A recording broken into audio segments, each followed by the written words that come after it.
بسم اللہ الرحمن الرحیم۔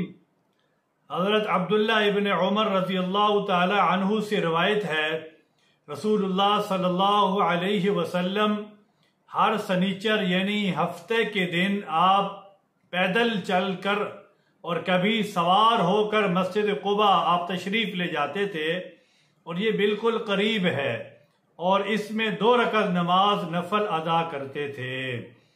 یہ قباء یہ مسجد یعنی مدینہ منورہ کا ایک محلہ ہے قباء، جو حرم شریف سے 2-2.5 میل کے فاصلے پر ہے۔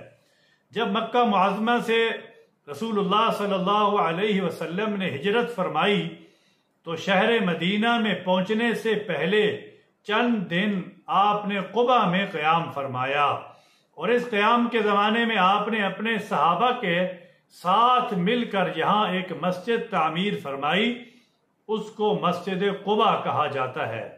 قرآن مجید میں اسی مسجد کے بارے میں اللہ پاک نے فرمایا ہے کہ تقوی پر اس کی بنیاد رکھی گئی، تقوی پر اس کی بنیاد رکھی گئی۔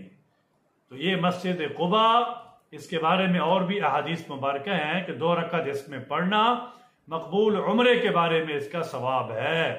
تو اللہ تبارک و تعالی یہ سعادت ہم سب کو نصیب فرمائے، اور بار بار اللہ پاک مدینے کی حاضری نصیب فرمائے۔